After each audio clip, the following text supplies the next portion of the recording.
پھر یہ مثال دیتی ہے کہ ہمارے محلے میں رضیہ اور سلمہ بھی یہ 2 لڑکیاں، یہ بھی دیکھیں کیسے کری جاتی ہیں۔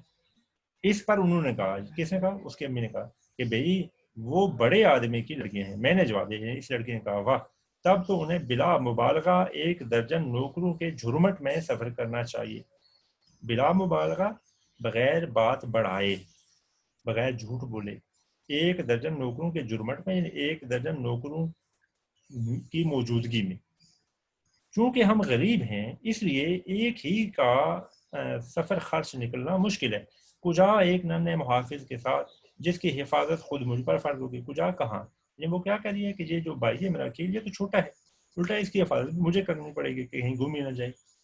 غرض گھنٹو ان سے بحث کی، تب کہیں جا کر عقیل صاحب کے پہرے سے نجات ملی۔ کھانسی کی خوں خوں سے وہ چونکی، کمبل کی گٹھڑی کھلی اور ایک جھریوں کا مارا بگلے کے پر جیسے سفید بالوں کا چہرہ اس کے سامنے تھا۔ وہ اپنی ڈھیلی ڈالی فراق، ترچھے ہوئے بال اور ٹرنک پر رکھے ہوئے ہیٹ سے کوئی عیسائی بڑھیا معلوم ہو رہی تھی۔ لڑکی نے ایک سخت تنقیدی نگاہ اس سوکھی مونڈی بڑھیا پر ڈالی اور پھر دل ہی دل میں اس خشک ساتھ پر افسوس کرنے لگی۔ کاش اس پوکھر کے پانی کی طرح ساکت بڑھیا کے بجائے کوئی سمندر کسی بے چین نوجوان لڑکی جہاں ہوتی جو اس کے سیاہ ریشمی برقعے میں دہکتے ہوئے چہرے کو رشک سے دیکھتی۔ ٹھیک ہے، اسے افسوس ہو رہا ہے کہ یہ بڑھیا جو ہے یہ میرے ساتھ جائے گی، تو ظاہر ہے یہ میری خوبصورتی کی اور میرے جو یہ خوبصورت ہے برقع ہے اس کی تعریف نہیں کرے گی۔ پوکھر کہتے ہیں تالاب کو، تالاب میں پانی ٹھہرا ہوتا ہے نا، وہ اس نے مثال دی ہے کہ بڑھیا گویا ایسے ہے کہ جیسے تالاب کا پانی ٹھہرا ہوتا ہے۔ وہ نوجوان لڑکی ہوتی ہے، لیکن کیا لکھا ہے؟ سمندر جیسے، دیکھیں سمندر میں کیسے لہریں اٹھتی ہیں۔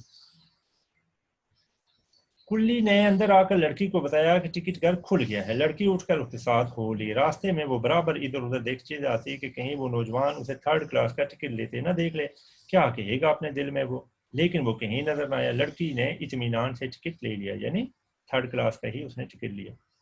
اچھا بیٹا اگلا صفحہ نمبر 63۔ چیختی چنگھاڑتی ہوئی گاڑی پلیٹ فارم کے سینے میں در آئی۔ چیختی چنگھاڑتی کا مطلب شور مچاتی ہوئی۔ یہ پلیٹ نہیں اس کو پڑھنا بیٹا، یہ ہے plate, plate form, sorry form نہیں، پلیٹ فارم، یہ یعنی وہ سٹیج کے جس کے ساتھ آ کے گاڑی رکتی ہے، ریل گاڑی رکتی ہے۔ سینے میں در آئی کا مطلب ہے گھس آئی، یعنی مطلب یہ کہ وہ پلیٹ فارم کے ساتھ آ کے گاڑی رکی۔ جب لڑکی کلی کے پیچھے پیچھے ویٹنگ روم سے نکلی تو اس کی پہلی نظر اسی نوجوان پر پڑی جو بڑی شان سے سگریٹ منہ میں دبائے اسے غور سے دیکھ رہا تھا۔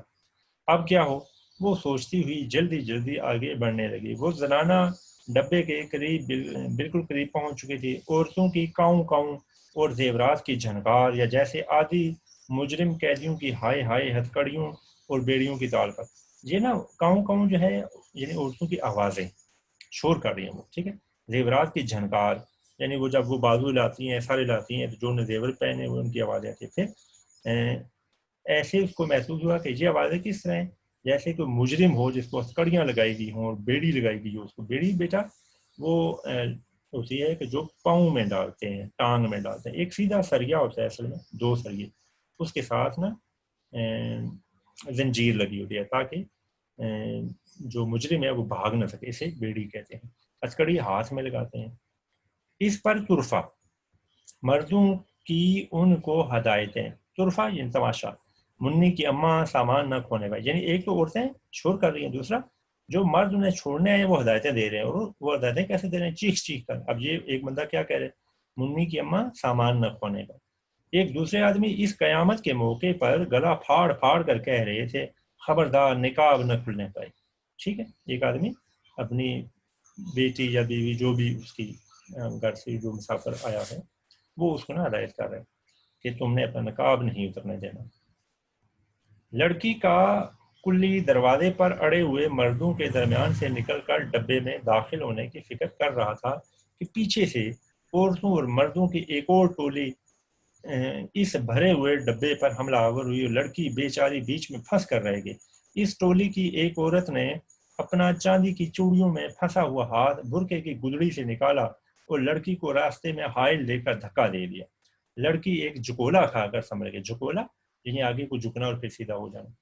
اس کا دل بے ساختہ چاہا کہ وہ اس عورت کا جھالروں سے مزین برقع نوچ کر بھاگ جائے یا پھر اسے ریل کے نیچے دھکا دے دے، لیکن سامنے جو دیکھا تو وہی نوجوان کھڑا مسکرا رہا تھا۔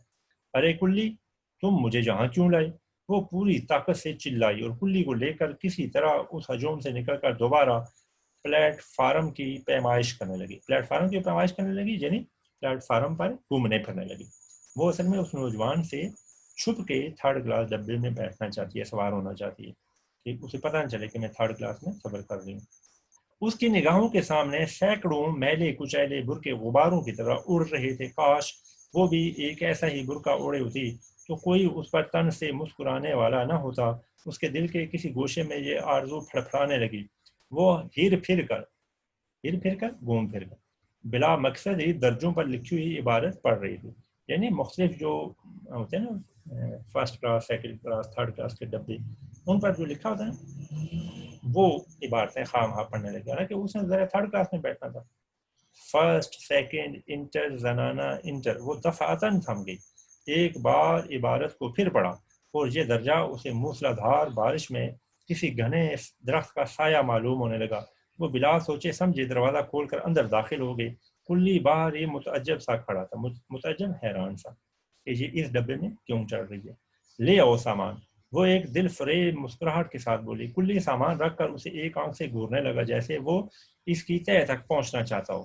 لڑکی بانپ گئی، سمجھ گئی۔ اس نے بٹوا کھولا اور چمکتی ہوئی اٹھنی اس کی طرف بڑھا دی۔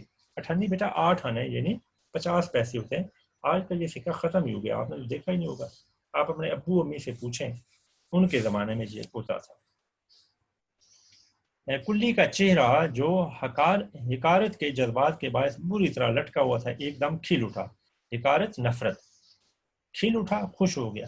مزدور کو مزدوری چاہیے، اسے کسی کے معاملات سے کیا غرض۔ یہ جملہ یہاں اس لیے کہہ رہی ہے کہ مصنفہ نے اس لیے لکھا ہے کہ دیکھیں اس کے پاس تھرڈ کلاس کا ٹکٹ ہے لیکن وہ کسی دوسرے کمپارٹمنٹ میں، دوسرے ڈبے میں سوار ہو گئی۔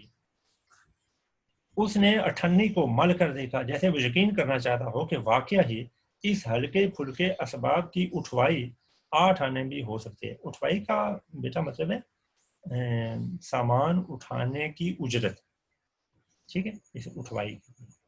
سیٹی کی آواز سن کر کلی اتر گیا اور پھر لڑکی کے عنابی ہونٹوں پر ایک مطمئن مسکراہٹ لہرانے لگی۔ عناب بیٹا جیسے بیر ہوتے ہیں، اس طرح کے چھوٹے چھوٹے بیر ہوتے ہیں، ریڈ کلر کے ہوتے ہیں، ٹھیک ہے، عنابی ہونٹ سرخ رنگ کے ہونٹ۔ وہ دروازے سے لگ کر کھڑی ہو گئی۔ اس نے دیکھا کہ نوجوان اوور کوٹ کی جیبوں میں ہاتھ ٹھونسے کھڑا اسے میٹھی میٹھی نظروں سے تاک رہا ہے۔ اوور کوٹ بیٹا لمبا کوٹ ہوتا ہے نا جو سردیوں میں پہنتے ہیں، آپ نے دیکھا ہوگا بعض لوگ لمبے کوٹ پہنتے ہیں، خاص طور پر جیسے ترکی ڈراموں میں دکھاتے ہیں۔ گاڑی کو جنبش ہوئی، حرکت ہوئی، یعنی گاڑی چلنے لگی اور وہ دوڑ کر آگے چلا گیا۔ اسٹیشن کی دکانیں، خانچے والے اور کلی اس کی نظروں کے سامنے سے بھاگ رہے تھے۔ وہ دیر تک کھڑی اسٹیشن کی بتیوں کو جو اب اندھیری رات میں جگنوں کی طرح چمک رہی تھی گھورتی رہی۔ آخر گپ اندھیرے میں اس کی نظریں ٹھوکریں کھانے لگی۔ اب وہ اپنے ڈبے کی طرف متوجہ ہوئی۔ 2 سیٹوں پر 2 عورتیں رنگین لحافوں میں لپٹی ہوئی تھیں اور ان کے ارد گرد بھاری بھاری بکس اور بڑی بڑی پوٹلیاں اس طرح پھیلی ہوئی تھی کہ کسی کے بیٹھنے کی جگہ ہی نہ تھی۔ تیسری سیٹ پر کونے میں ایک عورت بالکل دبلی پتلی بیٹھی اپنے بچے کو دودھ پلا رہی تھی۔ اس کے قریب ایک دوسرا بچہ جو زیادہ سے زیادہ 2 سال کا ہوگا بیٹھا منمنا رہا تھا۔ منمنانا بیٹا ویسے نا یہ بکریوں کے جو بچے ہوتے ہیں ان کے لیے راست استعمال ہے، یہاں اس نے اس معنی میں استعمال کیا کہ وہ نا بھوکا ہوا تھا تو رو رہا تھا، ٹھیک ہے، کہ اسے کھانے کو کچھ ملے۔ بالکل سوکھا، ہاتھ پاؤں کی کھال لٹکی ہوئی جیسے وہ پیدائش کے بعد فوراً ہی براہ راست بڑھاپے کی طرف چل دیا۔ ڈبے پر عجیب ازمیلال طاری تھا۔ لڑکی بددل ہو کر اسی سیٹ پر ٹک گئی۔ ازمیلال کا مطلب ہوتا ہے سستی، یہاں ہم غم یا اداسی بھی لے سکتے ہیں۔ ایک چھوٹے سے اسٹیشن پر گاڑی رکی اور لڑکی کا دل پسلیوں سے سر ٹکرانے لگا۔ اگر کوئی اس وقت اس کا ٹکٹ دیکھے تو اسے پھریریاں آنے لگی۔ 2 منٹ بعد گاڑی چل دی اور لڑکی سوچنے لگی، ٹھیک، یعنی وہ غلط ڈبے میں بیٹھی ہے، ٹکٹ دیکھ لے تو ظاہر ہے اس کو بستی ہو، اس کو ممکن ہے جرمانہ ہو جائے، اس کو ممکن ہے نکال دے، اس لیے اسے پھریریاں آنا، یعنی جیسے ہوتا ہے یہ لفظ ہم کہتے ہیں رونگٹے کھڑے ہونا، اس لیے یہ پھریریاں آنا۔ جسم پر نا ایسے لہر سی محسوس ہونا خوف کی. آخر اس ملمہ سے کیا فائدہ؟ دیکھیں یار یہ ملمہ آ گیا، ٹھیک ہے، یہ بناوٹ، اس سے کیا فائدہ؟ جو ذرا سی رگڑ سے اتر جائے. دنیا میں امیر غریب سبھی تو ہیں، بھلا ایک قیمتی اوور کوٹ والے نوجوان سے اس قدر متاثر ہونے کی کیا وجہ؟ آسمان پر صبح کی روشنی رینگتی جا رہی تھی اور تارے سہمے سے کانپ رہے تھے. گاڑی کسی اور اسٹیشن پر رکی. لڑکی نے دروازے سے سر نکال کر اسٹیشن کا نام پڑھا. اب اس کی منزل مقصود قریب تھی. منزل مقصود جہاں اس نے پہنچنا تھا. کہاں اس نے پہنچنا تھا؟ چچا کے. سوئی ہوئی عورتیں اٹھ بیٹھی. وہ آپس میں جمائیاں لے لے کر کسی دوسرے صوبے کی زبان میں باتیں کر رہی تھی. ان میں سے ایک بھی لڑکی کی طرف متوجہ نہ ہوئی، جیسے وہ اپنے کالے چہروں کے سامنے اس کے کالے برقعے کی کوئی حقیقت ہی نہ سمجھتی تھی. لڑکی نے اپنا اسباب دروازے کے قریب گھسیٹ لیا. اسباب، سامان، کیونکہ آئندہ اسٹیشن پر اسے اترنا تھا. گاڑی رکی اور اس نے جلدی سے اپنا بستر پلیٹ فارم پر لڑکا دیا. پھر اٹیچی کیس لے کر اتر گئی. چھوٹا سا اسٹیشن، گاڑی صرف 2 منٹ ٹھہرتی تھی. ٹرین نے سیٹی دی اور وہ نوجوان اس پر ایک الوداعی نظر ڈالنے کے لیے رکی. اس کا خیال تھا کہ وہ یقیناً کسی اگلے اسٹیشن پر اترے گا. وہ بہت خوش تھی اس لیے کہ اس نے مفلسی کو اس امیر نوجوان سے چھپا لیا تھا. لیکن وہ یہ دیکھ کر سناٹے میں آ گئی کہ وہ نوجوان اس سے ذرا فاصلے پر کھڑا ٹرین میں بیٹھے ہوئے آدمی سے الوداعی مصافحہ کر رہا تھا. یعنی اس نوجوان نے بھی ادھر اترنا تھا، وہ بھی ایک آدمی سے ہاتھ ملا کے نیچے اتر گیا. لڑکی گھبرا کر کلی کو پکارنے لگی. ایک بڈھا آنکھیں ملتا ہوا بڑا اور اس کا سامان اٹھا کر چلنے لگا. کتنا عجیب اتفاق تھا، جہاں وہ اتری وہیں اسے بھی اترنا تھا. لڑکی تقریباً بھاگنے لگی، اس لیے کہ اب وہ نوجوان سے پہلے گیٹ پاس کر کے 3rd کلاس کا ٹکٹ اس کی نظر سے چھپانا چاہ رہی تھی. لیکن جب وہ گیٹ کے قریب پہنچی تو وہ نوجوان گیٹ سے باہر کھڑا اسے آتا دیکھ رہا تھا. ٹکٹ دینے کے لیے لڑکی کا ہاتھ بڑھتا ہی نہ تھا. اس وقت ٹکٹ اس کے ہاتھ میں 1 من کا بوجھ تھا.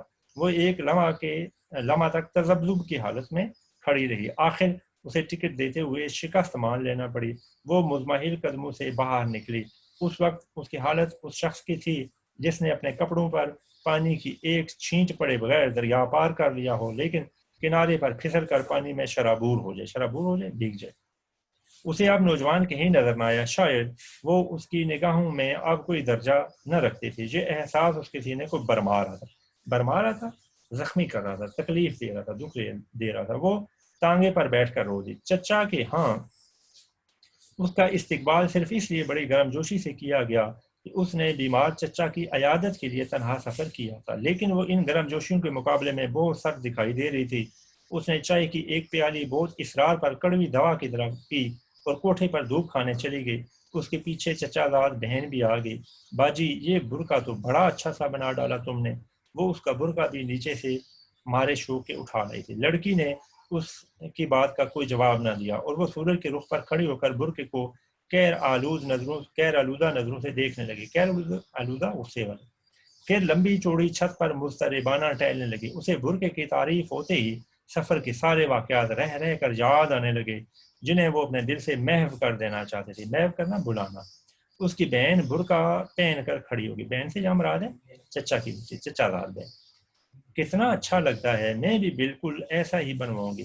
وہ ہر اچھے برقعے کو دیکھ کر خود بھی ویسا ہی بنوانے کو کہا کرتی تھی، لیکن شاید ہی وہ کبھی ایسا کر سکی ہو. لڑکی ٹہلتے ٹہلتے اپنا خیال بٹانے کے لیے پڑوس کے مکان میں جھانکنے لگی. اس نے دیکھا گوبر سے لپے پوتے آنگن میں بانس کی کھلی چارپائی پر کوئی تہبند باندھے اوندا پڑا دھوپ لے رہا تھا.